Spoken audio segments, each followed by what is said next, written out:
Урматтуу достор, ОСКАЙ Кыргызстан YouTube каналынын катталуучулары, бүгүн биз сиздер менен эксперт кыймылсыз мүлк адиси менен маек жүргүзөбүз.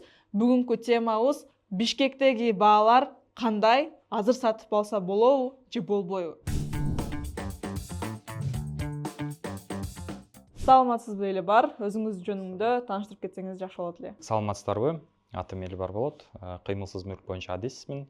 Кыймылсыз мүлк тарабында 10 жылга жакын иштеп жатам. Эле бар айтыңызчы, бүгүнкү күндө Бишкектеги батирдин баалары боюнча маек кылып кетсек, бир комнаталуу батирди бүгүнкү күндө баалары кандай болуп жатат? Бир бөлмөлүү батирлерге негизи мурдатан баштап эле негизи көп убактарда деле мындай сатып алуучу мүмкүнчүлүк чоң да негизи элечи.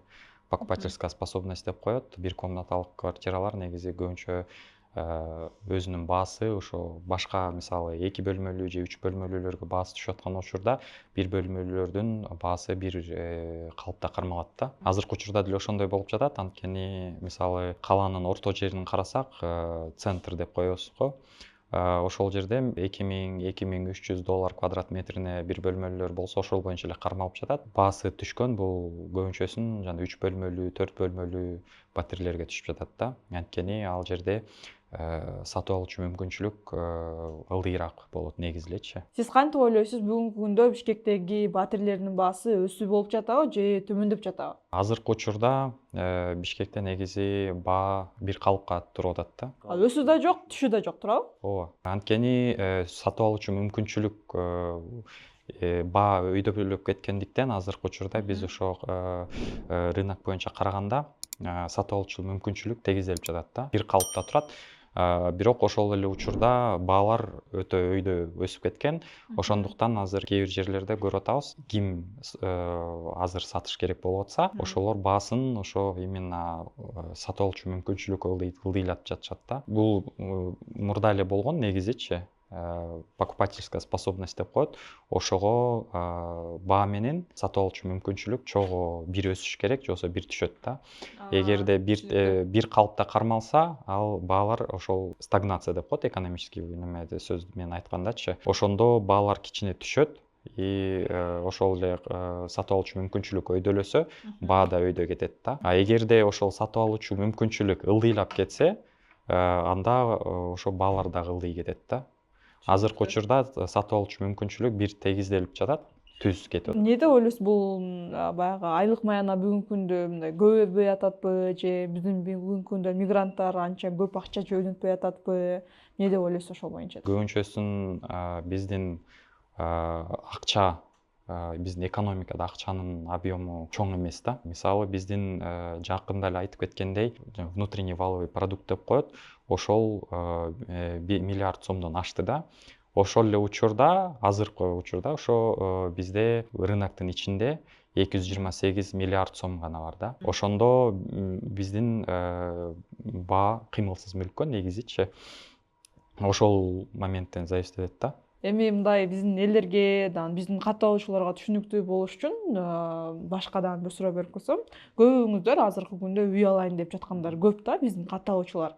Анан сурап калышат, кайсыл райондо бүгүнкү күндө арзаныраак алсак болот депчи. Сизге суроо да, азыр кайсыл райондо эң кымбат үйлөр, анан кайсыл райондо мындай арзаныраак үйлөрдү алса болот? Азыркы учурда эң бийик баалар бул ошо биздин күнчыгыш тарапта саналат. Ошондо бул мындай орусча айтканда высший магистраль, Магистральдан өйдө болуп калат. Бул эмне үчүн андай болуп калган?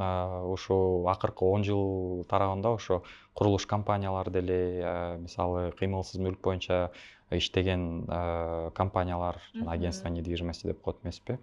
Ошолор именно магистральдан өйдө, ошо күнчыгыш тараптагы районду экологический, экологиялык тараптан таза деп мындай неме кылышкан да, реклама кылып келишкен да. Бирок мен ал жакта канча жолу болдум, бир 2-3 жолу. Ал жакта машина койсо болбойт. Ал жакта мындай караганда мамлекеттик садиктер жок экен, мамлекеттик мектептер жок экен, мамлекеттик мындай, мен бир дагы университетти көрө элекмин ал жактанчы. Ал жакта ушунчалык адам көп, бирок ал жака мындай спальный район катары болуп кетеби ошондо? Негизи мурда ошол биздин микрорайондордо эми күнчыгыш тараптагы спальный район деп саналчу. Анткени ал жерде көбүнчөсүн жанагы мурдакы 104 105 сериядагы 5 этаж 4 этаж үйлөр көп салынган да. Ошо Эл басып микрорайондо болчу бирок бала бакчалар көп да, мектептер көп.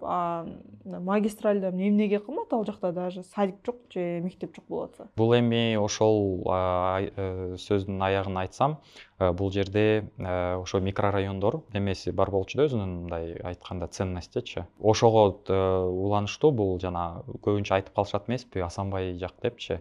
Асанбай микрорайону негизи деген кичинекей эле район да. Бизге азыр биз Асанбай деп элестеткен район бул Асанбайдан өйдө. Мисалы магистралдын жээгинде эле турат Асанбай районучу, а өйдө жагында салынгандар уже Асанбай микрорайонуна, кичи районуна кирбейт. Бирок ошого уланышып эле кетип калган да, кийин ошо түшүнүк мененчи. Эгерде биз ошол магистралдан өйдө райондор жөнүндө айта кетсек, ал жерде көбүнчөсүн жаңы үйлөр салынган. Сиз айткандай эле мамлекеттик садик, мамлекеттик школалар жок ал жердечи.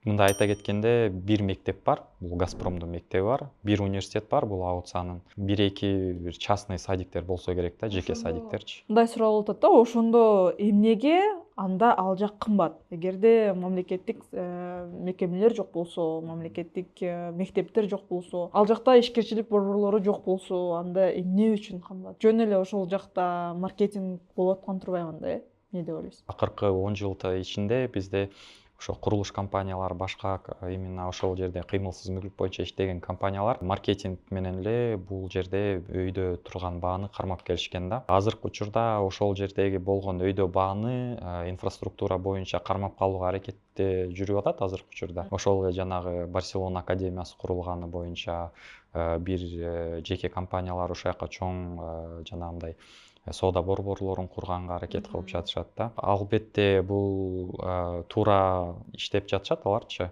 Бирок мамлекеттин ошо кайдыгерлик мамилеси дагы болуп жатат да, анткени ал жерге бир дагы жаңы мамлекеттик мектеп курулган жок, садик курулган жок мисалы ал жергечи. Бул жерде ошондо жеке компаниялар эле ошол жерди баасын кармап калыш аракеттерин көрүп жатабыз да. Бирок бул жерден эми айта кетсек, азыркы учурда ошол магистралдан өйдө салынып аткан үйлөрдүн көбүнчөсүн арендага алынган жерлерге салынган. И бул жерден дагы азыр көбүнчө курулуш компаниялары убада беришет, ал жерди кийинкиде сатып алабыз депчи. Ошондой эле бар, магистралдын өйдөсүндөгү үйлөргө канча нерсе таасир берип атат? Ошол жакта үйлөр бүгүнкү күндө кымбат. Биринчиден бул сатып алуучу мүмкүнчүлүк. Көбүнчөсү акчасы барлар ошо экологиялык таза аба району деп ошол жерден алганга аракет кылышат да. Ошондуктан кандай баа болбосо дагы акчаны берүүгө даяр да көбүчө. Ошондуктан өйдө боюнча кармалып келатат. Андан тышкары бул экономикалык мүмкүнчүлүктөр, бул именно ошол жанагы сатып алуучу мүмкүнчүлүккө таасир этет да. Анткени көбүнчөсүн миграцияда жүргөндөр акчасы алар ошо Америкага кетип же Европага кетип акча чогулткандар көбүнчөсүн ошол магистралдан өйдө алганга аракет кылып жатышат да. Үчүнчү бул пункт маркетинг. То есть именно ошол жакта салынып жаткан курулуш компаниялар, кыймылсыз мүлк боюнча агентстволор көбүнчөсүн ошол таза аба, экология деп көп реклама беришет. Ошондуктан көбү ошол жакшы кооз айтылган сөздөрдүн аркасынан ошол жактан батир алалы деп аракет кылышат да. Ошондо биз өзүбүздү чынын айтканда алдап аткан турбайбызбы? Эми мындай айтып кеткенде, магистралдан өйдө райондорго барып көрсөңүздөр болот. Чындап айтканда бул кымбат сегменттеги район деп азыр айтууга кыйын эле болуп калды да. Анткени үйлөр бири-бирине өтө эле жакын турат. Көбүнчө үйлөрдө мисалы жанагы өрт чыгып кетсе, мисалы машина өткүүгө даже мүмкүнчүлүк жок да. Анда эмесе экинчи суроо. Ошо кайсыл райондор бүгүнкү күндө мындай баасы төмөн болуп атат? Бул 7 апрель көчөсүнөн ары, мурдакы Алматинка көчөсү. Ошол райондордо негизи көбүнчө мурда производственный цехтер болгон да, заводдун территориялары болгон. Көбүнчөсүн 90-жылдар ошол жерде приватизацияга өтүп, менчикке чыгып кеткен да. Анан ошондуктан азыркы учурда ал жерлерде чоң үйлөр курулат да. Анткени ал жерде жер тилкелери көп. Бир мындай мисал кылып көрбөйлүбү? Алматинканын өйдөгү бир комнаталуу батир менен Асанбайдын өйдө ошо магистральдын өйдө райондордун 1 чарчы метринин айырмасы канча болот? Эми бул ар кандай сегменттерге жараша да. Көбүнчөсүн азыркы Алматинканын аркы бетинде салынып аткан, Алматинка көчөсүндө салынып аткан үйлөрдүн сегменти көбүнчөсүн бул жана комфорт плюс класстагы үйлөр да. Премиум класстагы үйлөр азыраак. Мисалы Асанбайдан өйдө көбүнчөсүн бул сегмент бизнес класстан өйдө, бизнес жана премиум. Орточо эсептегенде бир $100 $300 чейин айырмасы барбы? Квадрат метрине негизи $300 болуп калат да, орточо санап келсек эгерде. Айырмасы. Мисалы, туңгучтан бүгүнкү күндө 1 чарчы метрден $1000–1500 ПСО варианттарды алсак болот экен, туурабы? Ооба. Асанбайдан болсо анда $1300 өйдө. $1300 бул салынып аткан үйлөр да. Бүткөн үйлөрдүн Бүткөн үйлөрдө $1500 өйдө болуп калат да. бүткөн үйлөрдүн айырмасы бир $500 ашык болсо, бүт элек үйлөрдүн бир $300 ашык экен, Чоң рахмат.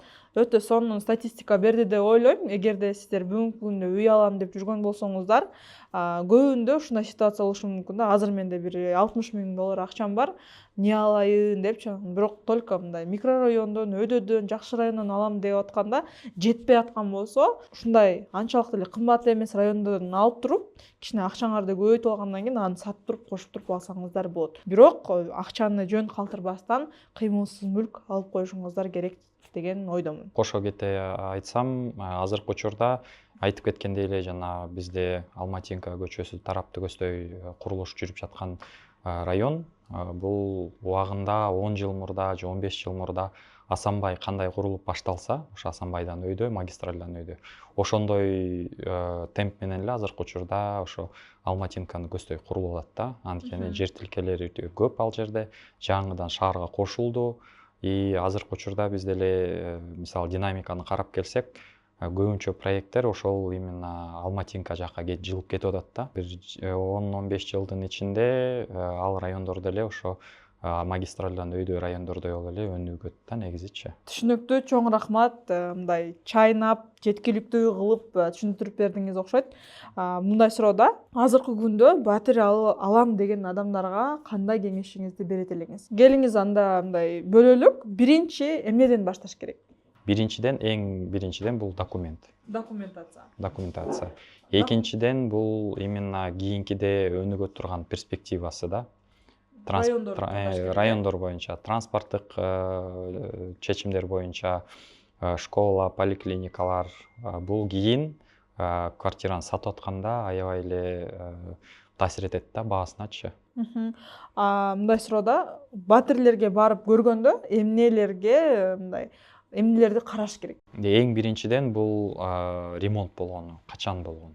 Мисалы кээ бир үйлөр бар, мисалы өздөрү ошол рыноктун баасы менен коюлган, бирок ремонту где-то бир 5 жыл, 6 жыл мурда болгон да. Аны эскирип калган ремонттор, Ал мындай айтканда баарын бузуп кайра өзүң жасашың керек да андай үйлөрдүчү. Экинчиден бул курулуш компаниясы кандай качествода салган. Ошону да караш керек. Бул жерден еще сегмент боюнча дагы көңүл буруш керек да. Эконом сегмент курганбы же комфорт плюс, Аны деле мындай визуалдуу түрдө карап баа берсе болот ага деле. Азыркы учурда Бишкекте жаңы үйдөн квартира алам деген болсоңуздар, өзүңүз деле барып алсаңыздар болот, бирок бул жерде көбүнчө моменттерди, мисалы район деп эле, мисалы Асанбайдан өйдө деле бизнес класстагы үй эмес да, обязательночу. Ал жерде деле бар эконом класста салынган биринчи үйлөр. Ал жерден мисалы ошол эле жанында турган жаңы салынган бизнес класстагы үйдүн баасы менен эконом класстагы үйдү алып алышыңыз мүмкүн да, билбестенчи. Ошондуктан адистерге кайрылуу бул азыркы учурда мындай айтканда керек болуп калды да. Чоң рахмат сизге. Биздин катталуучуларыбыз толук маалымат алды окшойт дейм. Эгерде сиздер үй алам деп жаткан болсоңуздар, анда суроолоруңуздарды комментарийге жазыңыздар. Биздин компанияга кайрылып, документациясы таза үйлөрдү алсаңыздар болот. Бул подкастка чакырып койгонуңуздарга сизге да рахмат. Бул жерден эми ОСКнын адиси катары кыймылсыз мүлк боюнча маалымат жеткирип коюу биздин милдет деп санайм. Ошондуктан дагы бир жолу рахматымды айтып кетем. И биздин кардарларга, кийин квартира ала турган адамдарга да айтып кетем. Адистерди таап, адистерге кайрылыңыздар, толугураак маалымат алып, анан ошондон кийин батир алууга план койсоңуздар болот да. Акчаны сиз бекер алган жоксуздар. Тер маңдайыңыздагы тер менен акчаны иштеп тапкан акча да. Көчөдөн таап алгандай берип салбаңыздар. Айтарым ошол.